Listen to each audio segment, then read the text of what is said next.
제 잠시 한번 기도하고 시작하도록 하겠습니다. 하나님 아버지 감사합니다. 또 귀한 시간 저에게 허락해 주셔서 하나님의 말씀을 같이 대할 수 있게 하심을 감사합니다. 이 시간 저희에게 하나님의 말씀을 통해서 가르쳐 주시고 또 깨닫게 해주시고 때로는 그 말씀이 우리에게 위로가 되고 또 격려가 되게 도와주시고 또 어떨 때는 그 말씀이 우리에게 어떻게 살아가야 되는지 또 일러주시는 그런 귀한 말씀이 되도록 주님께서 도우시기를 간절히 소원합니다. 감사합니다. 예수님의 이름으로 기도합니다. 아멘. 오늘은 열왕기하 9장부터 해서 11장까지 공부를 할 계획입니다. 전체 이제 3장을 하려고 하는데요. 9장부터 해서 11장까지 성경 같이 펼쳐서 성경 보시면서 같이 하도록 하겠습니다.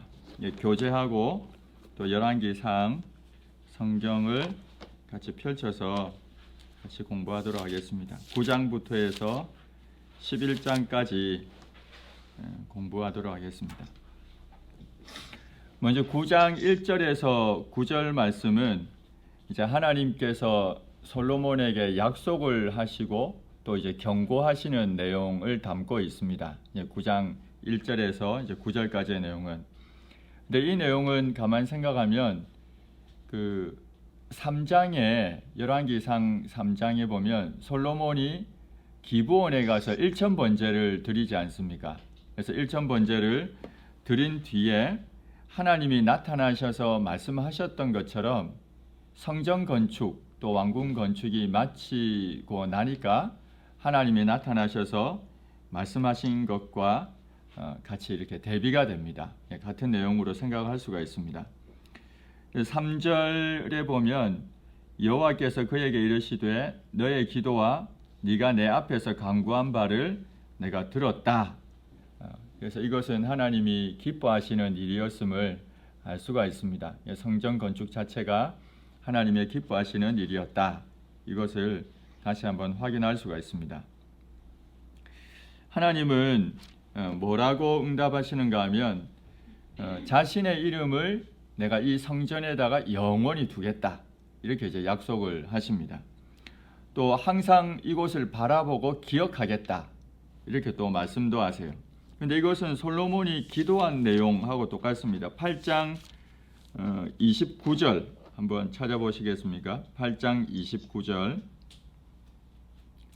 보시면 이렇게 이야기한 8장 29절에 주께서 전에 말씀하시기를 내 이름이 거기 있으리라 하신 곳 이 성전을 향하여 주의 눈이 주야로 보시오며 주의 종이 이곳을 향하여 비는 기도를 들으시옵소서. 하나님의 눈이 이곳을 항상 보시고 또 여기에 이곳을 향해서 기도하는 것을 응답해 달라고 솔로몬이 기도했는데 그게 응답이 된 거죠.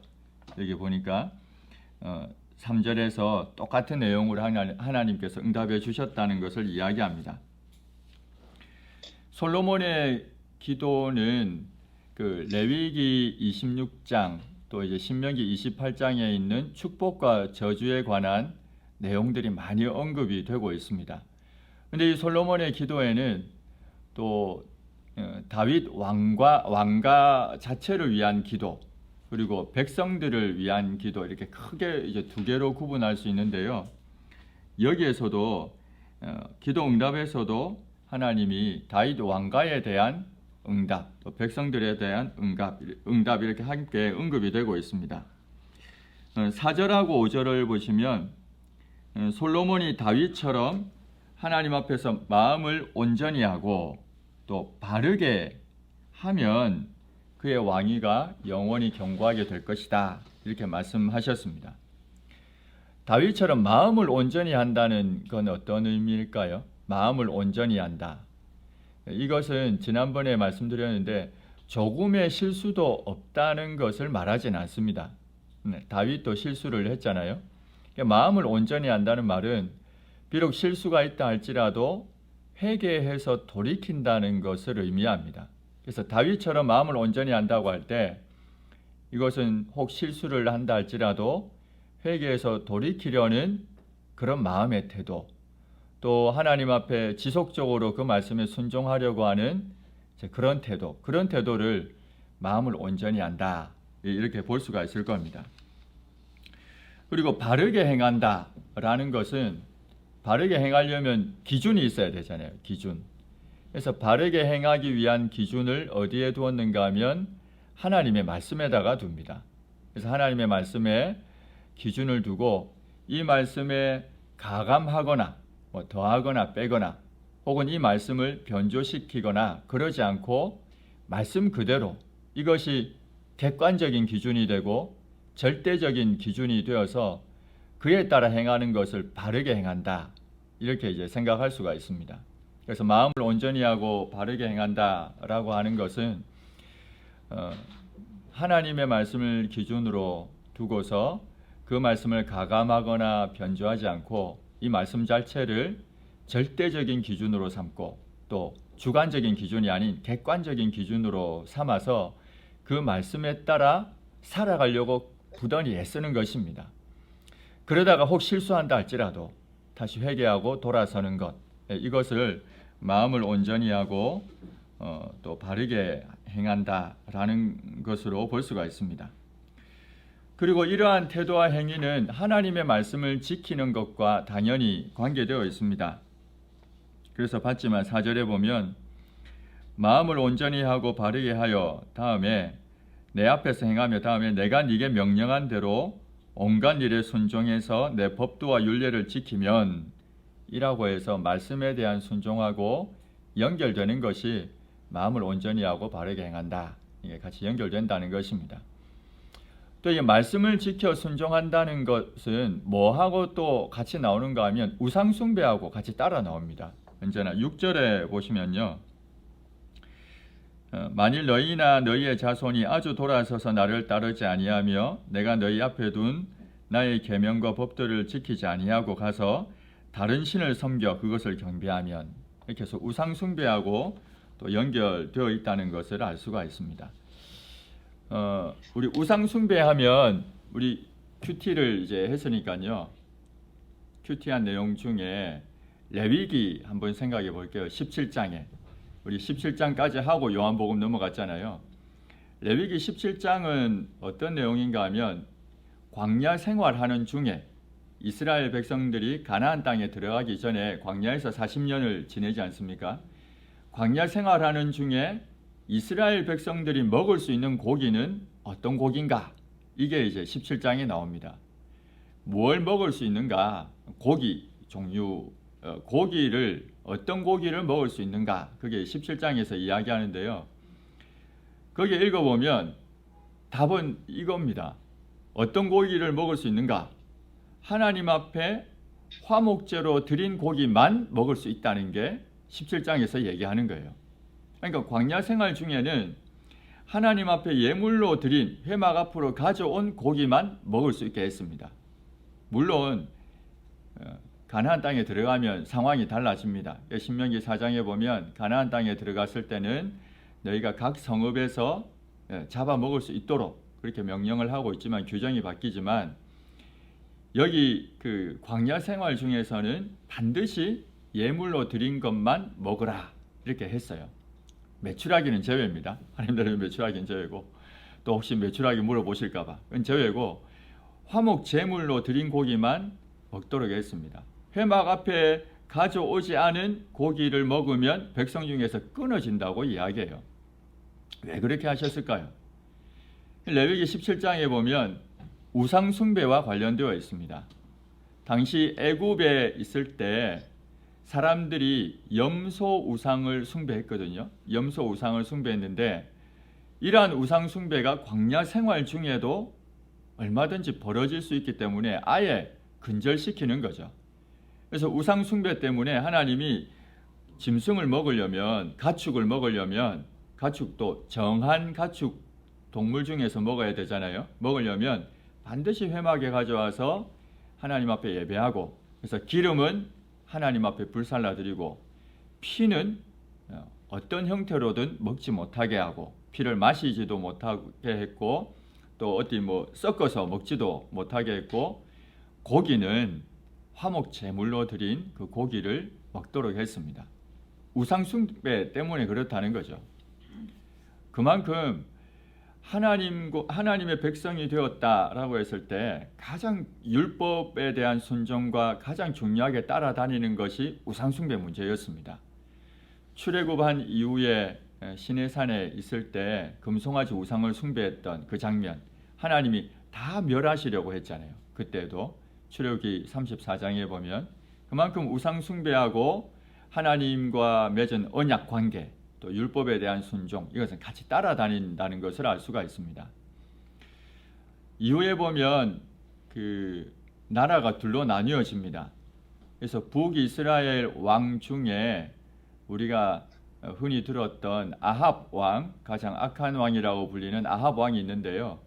이 아합 왕이 자신의 아내를 이방 여인을 아내로 맞이하게 됩니다. 아합 왕이 이세벨이라고 하는 이방 여인을 아내로 맞이했고, 이 이세벨은 바알을 숭배하는 곳에서 자라난 사람이었습니다. 그래서 아합 이 시대에 엘리야가 등장을 해서 막 하는 이야기가 열왕기상에 막 나오잖아요. 근데 이 아합의 아들이 누구냐 하면 아합과 이세벨 사이에 태어난 아들이겠죠. 딸은 또 아달랴라는 딸이 있고요. 아들이 여호람이라는 아들이 있습니다. 여호람은 유다의 왕 중에도 여호람이 있기 때문에 요람이라고도 성경에 이야기해요. 그래서 여호람과 요람은 같은 인물인데요. 북이스라엘의 왕 중에 여호람이 있다는 겁니다. 근데 남유다의 왕에도 여호람이 있어요. 같은 시대에. 그러니까 북이스라엘의 왕인 여호람 5년 때부터 해서 남유다의 왕 여호람이 통치를 해서 8년을 통치합니다. 그리고 남유다의 왕 여호람이 죽고 나서 그의 아들인 아하시야가 통치하는데 유다의 왕들 중에서는 가장 짧은 1년을 통치하게 돼요. 이 여호람, 북이스라엘의 왕 여호람 때 활약했던 선지자가 엘리사입니다. 엘리야 다음에 있던 엘리사. 그런데 이제 남유다의 왕 얘기를 왜 했는가 하면 열왕기하에 보시면 8장에 보면 상부터 해서 계속 그 엘리야 이야기하다가 엘리사 얘기를 해요. 엘리사와 북이스라엘의 여호람 이야기합니다. 그러다가 이 여호람이 예후라는 인물에 의해서 결국은 이제 죽게 되고 아합 가문이 멸망을 하게 되거든요. 예후가 등장을 해서. 근데 그 한 가운데에 유다의 왕인 여호람과 아하시야가 등장을 해요. 근데 이 두 사람에 대한 평가를 열왕기하 8장은 뭐라고 하는가 하면 아합의 길로 행했다고 평가합니다. 남유다의 왕인데 아합의 길로 행했다고 평가하고 이것은 우상 숭배와 연결시키고 있습니다. 결국은 우상 숭배라고 하는 범죄가 남유다의 왕이, 이 두 왕이 다윗의 길로 행해야 할 왕이 아합의 길로 행하게 하고 행하게 만들고 또 그로 인해서 징계를 받는 그 이야기가 기록이 되어 있어요. 유다의 왕이었던 여호람의 아내가 아달랴였거든요. 그래서 같이 우상 숭배했고 또 그의 아들인 아하시야는 자신의 어머니 아달랴에 의해서 똑같이 우상 숭배를 합니다. 그래서 아하시야가 죽고 나면 다시 아달랴가 7년을 통치하게 돼요. 여왕으로. 그처럼 우상 숭배가 얼마나 심각한가를 보여주고 있습니다. 성경은 일관되게 우상 숭배와 하나님과 이스라엘 맺었던 언약 관계 그리고 율법의 준수 이 세 가지를 같이 연결하고 있습니다. 오늘 우리가 읽었던 이 9장에도 같은 이야기죠. 그래서 다윗처럼 마음을 온전히 하고 바르게 행해라. 곧 율법을 따라 행해라. 이것은 우상 숭배와 연결되어 있다. 이야기를 하고 있습니다.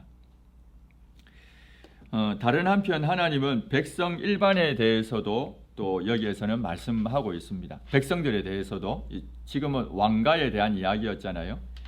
백성에 대해서도 어떻게 말씀하시는가 하면 우상 숭배를 하면 너희는 백성들 가운데에서 끊어지게 될 것이다.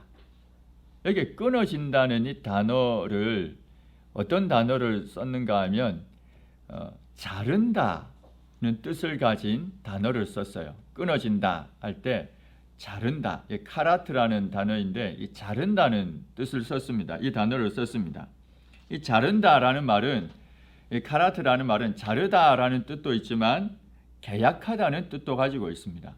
우리 지난번에 제가 한번 말씀드렸는데 아브라함이 하나님과 언약을 맺을 때 아브라함이 짐승을 가져왔고 짐승을 둘로 쪼갰잖아요. 그리고 그 사이에 횃불이 지나가죠. 이 횃불 언약이라고도 하는데 이것은 이 언약을 어기면 생명을 내어놓겠다라는 의미거든요. 그래서 자른다라는 뜻도 있지만 계약하다는 뜻을 같이 가지고 있는 게 카라트입니다. 그래서 백성 중에서 끊어진다 이 말은 백성 중에서 잘려나간다는 건데 곧 언약을 깼다는 의미가 있는 겁니다. 그래서 우상 숭배는 결국은 언약을 깬 것이다 이렇게 이야기하고 있습니다. 뿐만 아니라 하나님은 이스라엘 백성들이 우상을 숭배할 때 백성들이 그 언약 백성에서 끊어질 뿐만 아니라 언약에서 끊어질 뿐만 아니라 심지어 성전 하나님의 이름을 두고 항상 그에서 드리는 기도를 듣고 눈을 두겠다고 했던 그 성전까지도 버리실 것이다. 이렇게 이제 이야기하고 있습니다. 성전까지도 버린다라고 했을 때 이 버린다는 단어도 또 특이한 단어를 썼는데요. 부부가 이혼한다 할 때 그 단어를 썼습니다. 내가 이 성전을 버린다라고 할 때는 부부가 결혼을 했는데 이혼할 때 이혼하다는 그 단어를 여기에 쓰고 있습니다. 내어 쫓다, 이혼하다, 던지다 이런 뜻을 가지고 있는 샬라흐라는 단어를 여기에 쓰고 있습니다. 에스겔 선지자하고 항상 잘 연결되는데요. 에스겔 선지자 당시에 성전이 파괴될 것이다. 이것을 에스겔이 실제로 상징적인 행동으로 나타내 보여줬어요. 어떻게 보여줬는가? 조금 우리가 지금 이야기하면 어찌 그럴 수 있나 싶겠지만 에스겔의 아내가 죽습니다. 에스겔에서 24장에 보면 하나님께서 내 아내가 죽을 것이라 했고 그 다음날 아내가 죽어요. 그게 얼마나 슬프겠습니까? 근데 그런 방법을 통해서라도 결국은 이 성전이 파괴될 것이라는 것을 설명합니다. 선지자의 그 삶을 통해서. 선지자는 너무 마음이 아프겠죠. 그런데도 울지도 못해요. 이게 에스겔서에 나옵니다. 그만큼 하나님께서 이 성전을 버린다라고 할 때는 내어 쫓는다, 이혼한다, 심지어 아내가 죽는다는 그런 의미까지도 여기 포함되어 있습니다. 왜 그렇게까지 하십니까? 우상 숭배 때문에 그렇게 한다는 이야기를 하고 있습니다. 이스라엘이 우상을 섬길 때에는 하나님이 아끼고 사랑하는 성전이라도 버림받을 것이다. 이렇게 이야기하고 있습니다. 그래서 결국 이스라엘 민족이 이방 가운데 속담거리가 되고 이야기거리가 될 것이다. 이렇게 이제 이야기하고 있습니다. 하나님의 약속도 분명히 있지만 경고도 있다라는 것을 여기에서 들려주고 있습니다. 그리고 이제 9장 10절부터 해서 10장 29절까지 있는 내용을 또 한번 보겠습니다. 9장 10절부터 10장 마지막까지는 솔로몬이 성전을 건축하고 왕궁을 건축한 것 외에 또 다른 어떤 일을 했는가, 20년 동안에 어떤 일들을 했는가를 이야기하고 있습니다. 크게 4가지 이야기를 여기에서 들려줍니다. 첫 번째는 히람, 두로 왕 히람과 교역을 했다는 이야기를 합니다. 9장 10절에서 14절까지의 내용인데요. 히람과 어떻게 교역했는가 하면 11절에 보면 갈릴리 땅의 성읍 20곳을 히람에게 주었다 이야기합니다. 두로 왕 히람하고 솔로몬이 서로 이렇게 교역할 때 계약을 맺은 게 있었죠. 이전에 그 열왕기상 5장에 보면 나오는데요. 어떤 서로 교역을 맺었는가 하면 히람은 좋은 목재를 내어주고, 그래서 백양목도 잣나무도 감람나무도 좋은 것들을 내어주고, 그래서 히람은 두로에서 배에다가 실어가지고 욥바까지 갔고, 욥바에서 예루살렘으로 다시 육로로 운반을 했죠. 그런데 대신에 솔로몬은 뭘 줬는가 하면 밀과 기름을 주었습니다. 곡식들을 주었습니다. 그랬는데 여기에 보니까 갈릴리 지역에 있는 성읍 20개를 주었다, 이렇게 이야기합니다. 그래서 여기 왜 이것을 주었을까 이렇게 추정을 하면, 어쩌면은 그만큼 이스라엘의 밀과 곡식이 부족했다는 의미일 수도 있고, 또 건축을 위해서 더 많은 자재들을 가져왔기 때문에 그 밀과 곡식으로 충분하지 못해서 그 성읍을 내어 주었을 수도 있다, 이렇게 추정하긴 합니다. 어떤 경우가 됐든 간에 20곳을 내어 주었습니다. 그런데 히람이 이제 어떻게 했는가 하면요, 12절에 보면 자기에게 준 성읍들을 보고는 눈에 들지 아니해서 내 형제여 내게 준 이 성읍들이 이러한가, 이렇게 이야기합니다. 마음에 안 들었던 겁니다. 갈릴리 지역 중에서도 아마 그 북쪽에 있는 좋지 않은 그 농사 짓기에 적절하지 않은 그런 땅이었던 것 같습니다.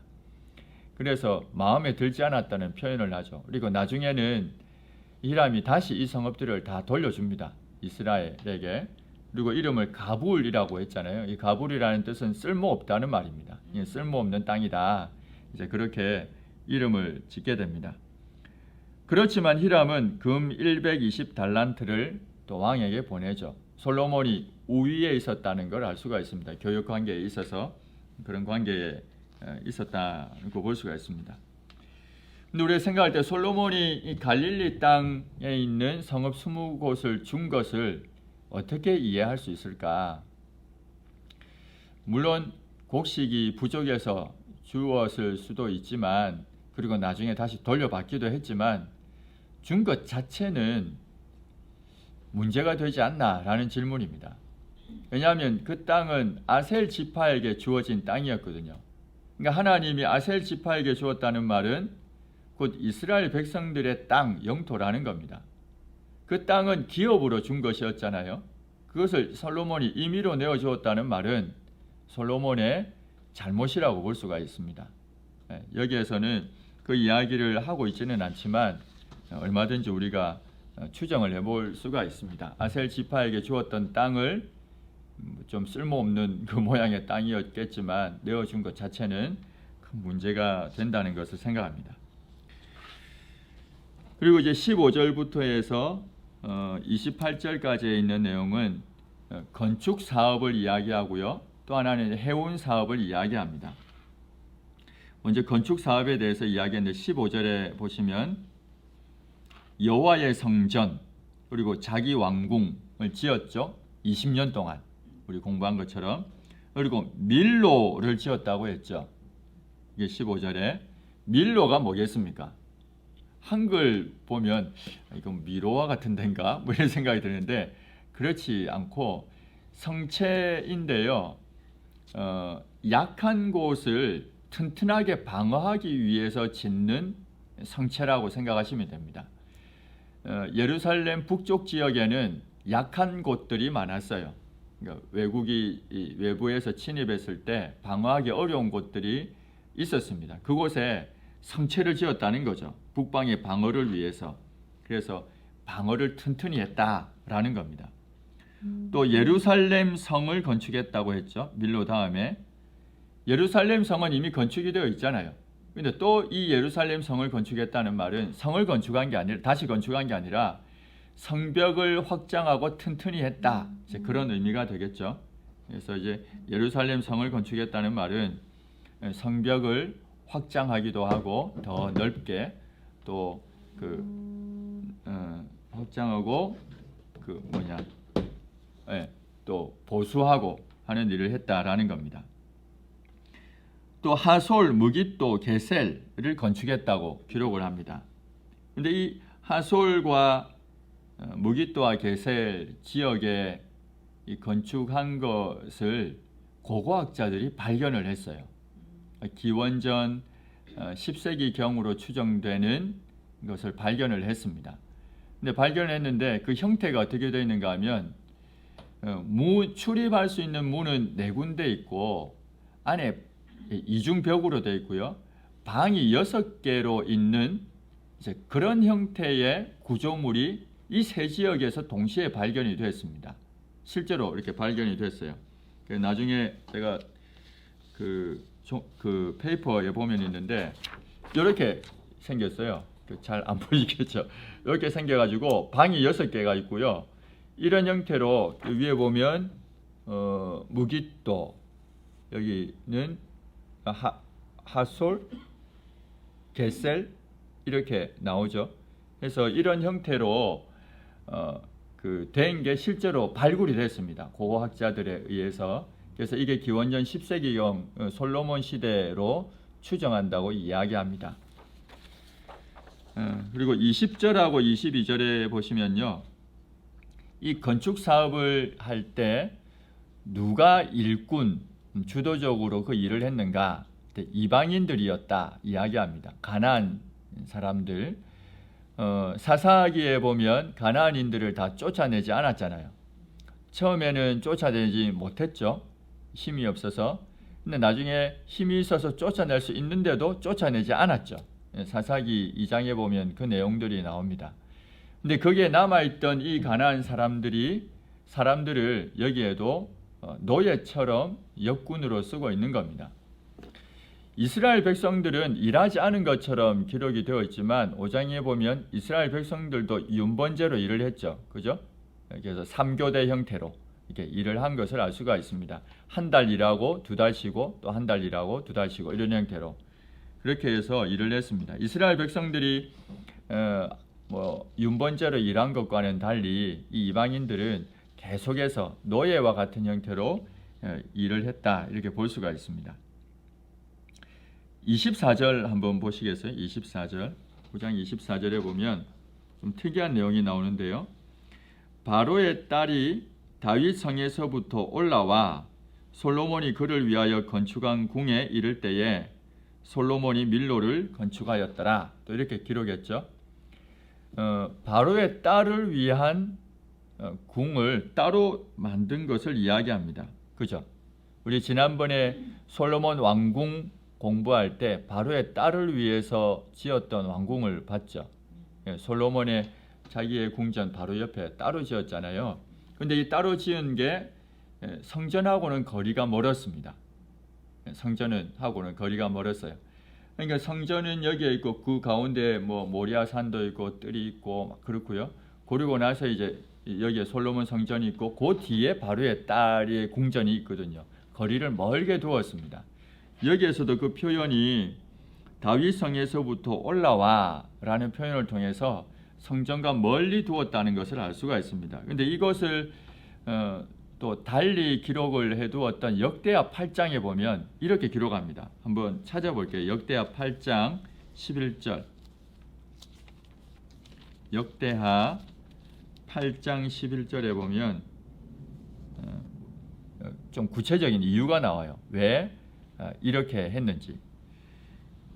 솔로몬이 바로의 딸을 데리고 다윗 성에서부터 그를 위하여 건축한 왕궁에 이르러 이르되 내 아내가 이스라엘 왕 다윗의 왕궁에 살지 못한다. 왜냐하면 여호와의 궤가 이른 곳은 다 거룩함이라. 그러니까 어떻게 생각하면 다윗이 바로의 딸을 위해서 궁을 따로 만든 것은 자기의 궁에 있지 않고 따로 둔 것은 이 궁은 거룩한 곳이다. 여호와의 궤가 머물렀기에 거룩한 곳이니까 이방 여인은 다른 곳에 있어야 된다. 이런 의미가 있습니다. 그래서 한편으로는 긍정적인 의미가 있죠. 비록 이방 여인을 데려왔지만 이방 여인이 거룩한 곳에는 머물지 못할 것이다 라고 하는 그런 솔로몬의 의도를 볼 수 있습니다. 정치적인 그 이유로 바로의 딸을 아내로 맞이했지만 종교적인 이유로는 멀리했던 그 장면을 여기에서 엿볼 수가 있습니다. 조금 특이한 내용이긴 하지만 그렇게 24절에 이야기합니다. 또 25절을 보시면 솔로몬이 이제 여호와를 위해서 쌓은 제단에 해마다 세 번씩 번제 또 감사제를 드렸다라고 이야기하고 있습니다. 25절에 보시면 여호와를 위해 쌓은 제단에 해마다 이렇게 예배드렸다라고 이야기합니다. 그 여기에 언급이 되어 있는 제사는 뭘 말하겠습니까? 어떤 제사를 말하겠습니까? 네, 무교절, 또 맥추절, 수장절을 가리킨다고 봐야겠죠. 네. 이 세 번의 절기 지켰다는 것을 알 수가 있습니다. 네. 제가 역대하를 펼쳐가지고 보니까 성경 구절하고 안 맞아서. 네, 세 번씩 번제 감사의 제물을 드렸고요. 또 제단에 분향을 했습니다. 절기는 나중에 또 레위기 23장에 보면 절기가 나오는데요. 아마 절기에 대해서는 많이 들어보셨을 거지만 간단하게 기억할 수 있도록 제가 간단하게만 설명을 드릴게요. 이스라엘의 절기는 7개의 절기로 우리가 이야기합니다. 근데 7개의 절기는 크게 2개로 구분하면 기억하기가 쉽습니다. 항상 이제 절기 나오면 이게 언젠가 막 헷갈리잖아요. 근데 이게 크게 2덩이로 나누면 쉽게 기억할 수가 있어요. 여기 보면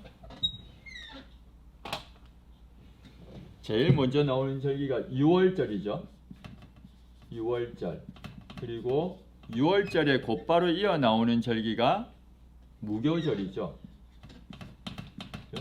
6월절은 종교력으로 지금 제가 이야기하는 날짜는 유대 종교력입니다. 태양력이 아니고 유대 종교력은 한 2달 반 더하면 태양력이 돼요. 그래서 1월이면 2달 반 하면 뭐 2, 3월, 3, 4월 뭐 이 정도 되겠죠. 그래서 1월 14일이고요. 6월절은 그러니까 무교절은 그 다음 이때로부터 다음 날부터 그러니까 15일부터 해가지고 이제 일주일 21일까지 해서 무교절입니다. 그 다음에 나온 절기가 초실절이에요. 초실절. 이 초실절은 언젠지 헷갈릴 수도 있는데 유교절이 있는 그 안식일, 유교절이 있을 때 첫 번째로 돌아오는 안식일 있죠. 그 다음 날 안식일 그 다음 날이 초실절입니다. 그러니까 6월절 후에 첫 번째 안식일이 있고 그 다음 날이 초실절 이렇게 보시면 돼요. 그러니까 무교절 중간에 있는 거죠. 초실절은 그렇죠? 따로 있는 게 아니고 이렇게 초실절이 언젠가 자꾸 헷갈리시는데 6월절이 있습니다. 1월 14일 6월절에서 첫 번째 안식일 바로 다음 날 그날이 초실절입니다. 그래서 만약에 1월 14일이 그 6월절이고 15일이 안식일이라고 한다면 예를 들어서요 16일이 안식일이라고 한다면 17일이 초실절이라는 말이에요. 그러니까 무교절 중간에 있습니다. 초실절은. 그리고 초실절로부터 해서 50일이 오순절입니다. 예, 초실절로부터 50일이 오순절. 이렇게 4개의 절기가 이렇게 막 모여 있어요. 여기에 이렇게 이제 4개로 묶을 수가 있습니다. 그리고 또 하나는 이제 나팔절이라고 있죠. 나팔절은 7월 1일입니다. 7월 1일 유대 종교력으로 이 나팔절은 뭐 신년절 이렇게 이제 부르기도 합니다. 예, 나팔절이 있고 그리고 속죄일이 있죠. 속죄일은 7월 며칠입니까? 10일이죠. 그죠? 10일. 우리 레위기 16장이 속죄일 이야기잖아요. 속죄일 내용을 보려면 레위기 16장을 보시면 됩니다. 지난주에 우리 좀 공부를 했죠. 제가 속죄일에 관해서. 그래서 레위기 16장에 있는 내용을 보면 됩니다. 그 다음에 나오는 게 수장절, 뭐 혹은 초막절이라고 하는데 7월 15일부터 해서 일주일입니다. 이렇게 해서 이제 7가지의 절기가 있습니다. 그래서 절기는 기억하기 쉽게 하려면 크게 두 덩이로 이렇게 구분을 하면 좀 기억을 할 수가 있습니다. 이게 성경을 읽을 때 혹여라도 뭐 이런 절기가 나오면 아 이때구나, 대략 이때구나 이걸 알 수가 있습니다. 이른 비와 늦은 비라는 표현이 나오죠. 성경에 이른 비는 가을에 내리는 비고요. 늦은 비가 봄에 내리는 비입니다. 우리처럼 이른 비니까 봄이구나 이렇게 생각하시면 안 되고 이른 비가 가을이고 늦은 비가 봄 이렇게 생각하시면 됩니다. 왜요? 여기 나팔절이 7월 1일이잖아요. 신년절. 그렇게 생각하시면 더 이해가 쉬울 것 같습니다. 그렇게 해서 이제 절기를 좀 기억하시면 나중에 성경 읽을 때 도움이 될 것 같습니다.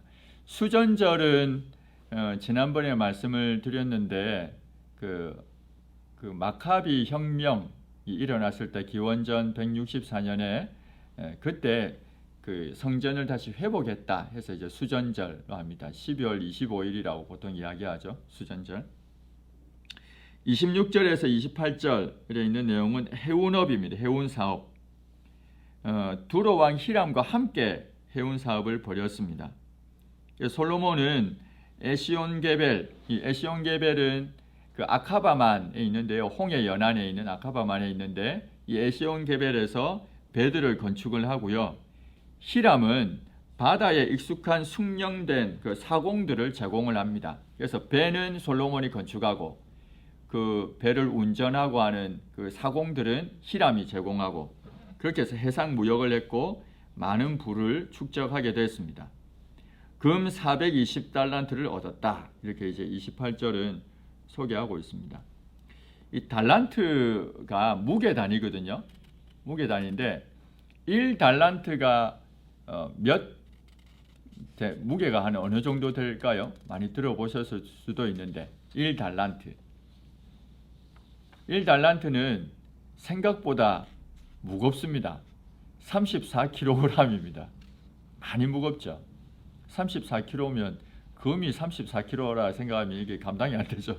엄청 무겁습니다. 금하고 은하고 당시의 가격 차이는 15배 정도 났다고 봐요. 그래서 은 1달란트하고 금 1달란트 가격 차이는 한 15배 차이 납니다.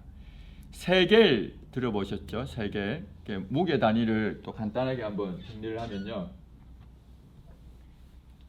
뭐 다른 거는 기억을 이렇게 안 해도 되는데 신약 성경에 보면 많이 나오는 게 세겔, 또 달란트, 문화가 또 마네 똑같은 말인데요. 이렇게 나옵니다. 세겔, 뭐 문화, 혹은 마네, 달란트 이 정도만 아마 기억을 하시면 이건 무게 단위입니다. 이건 무게 단위인데 세겔은 대략 11.4g 정도라고 이야기를 해요. 그러니까 달란트는 34kg고요. 이 문화 만에는 이 세겔에 곱하기 15 하면 됩니다. 15배 정도. 15배. 곱하기 15 하면 110, 대략 한 150g이 좀 넘겠네요. 그죠? 이상. 정확하게 잘못 150g, 15배 정도 된다고 보면 됩니다. 이 정도만 기억을 하시면 좀 무게 단위는 크게 성경을 읽을 때 어렵지 않게 볼 수 있습니다. 세겔이 약 한 11.4g, 뭐 11g 정도 되는데 문화만에 나오는 거는 한 15배 된다. 세겔보다. 성경에 뭐 반세겔 뭐 이런 거 많이 나오잖아요. 반세겔 5.7g의 무게인데 반세겔도 나오고 또 세겔도 나오고 문화만에도 나오고 달란트도 나오고 이렇습니다. 달란트는 그 양 자체는 엄청납니다. 예를 들면 1달란트 같은 경우는 3,000세겔이라고 보면 돼요. 그 문화에서는 60배, 60문화가 1달란트가 됩니다. 달란트는 꽤 큰 단위다라는 겁니다. 이제 10장을 보시면 스바 여왕과 교류하는 장면이 나옵니다. 10장 1절에서 13절. 스바 여왕이 등장해요. 솔로몬의 그 마지막에 스바 여왕이 등장하는 것은 솔로몬의 초기 치세에 보면 두 여인이 등장하는 거하고 대비되죠.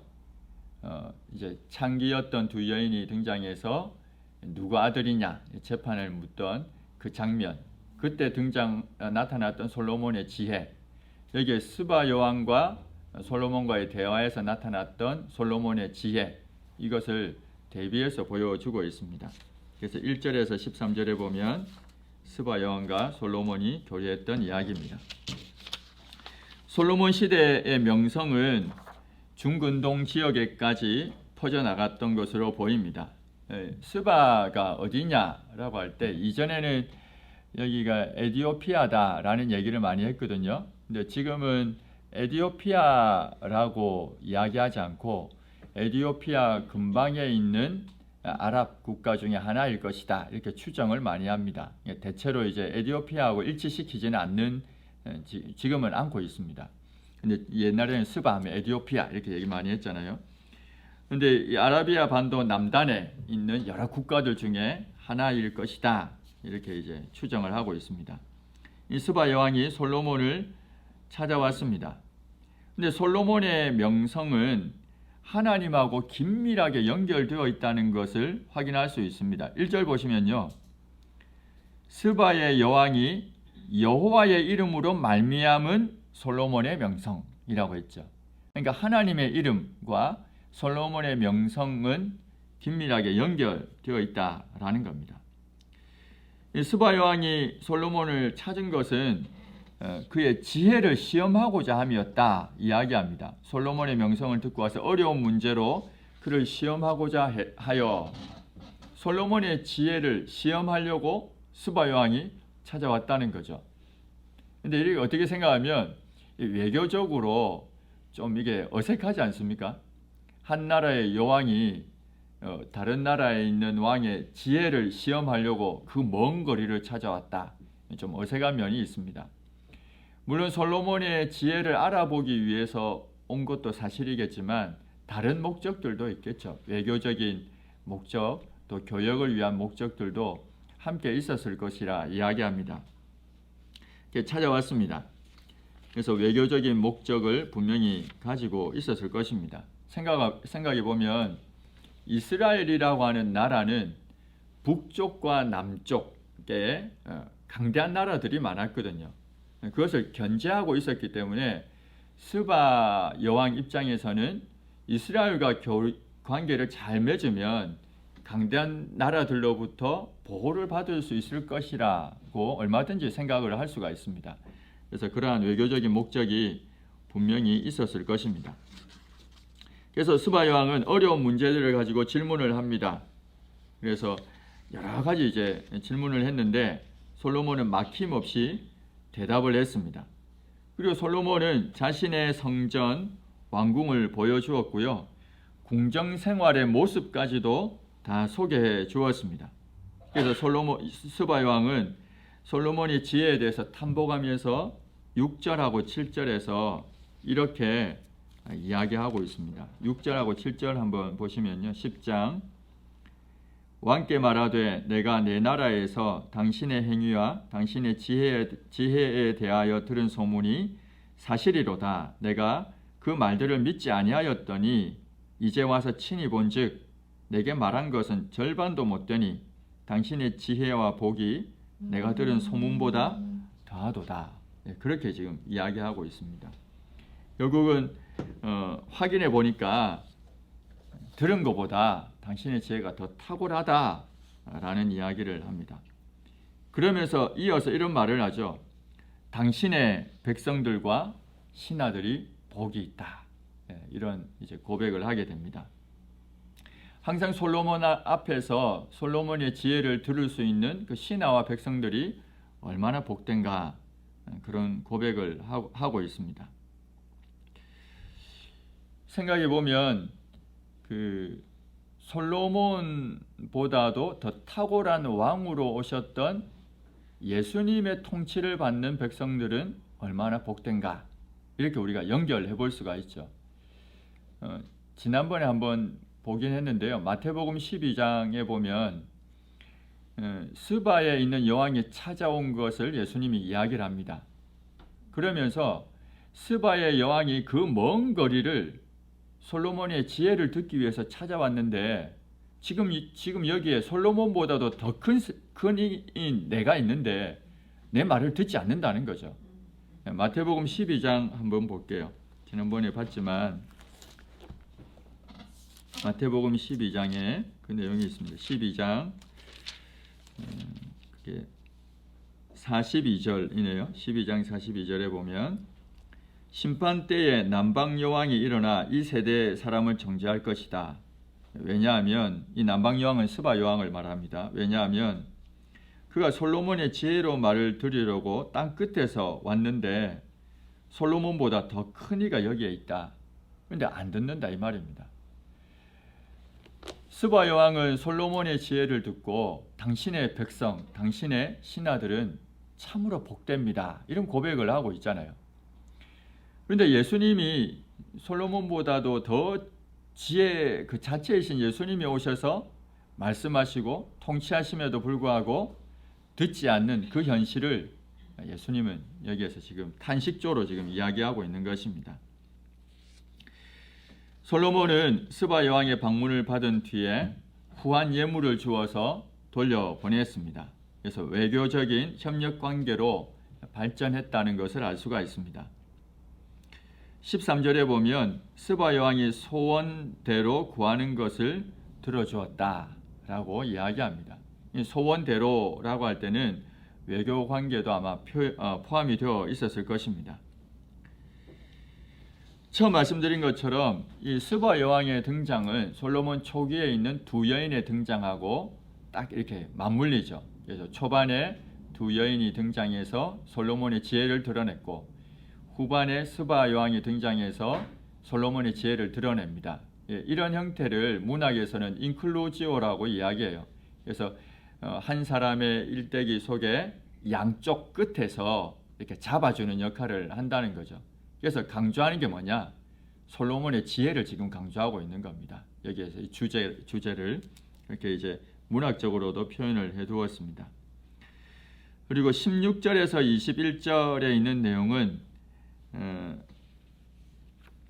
그 뒤에 나오는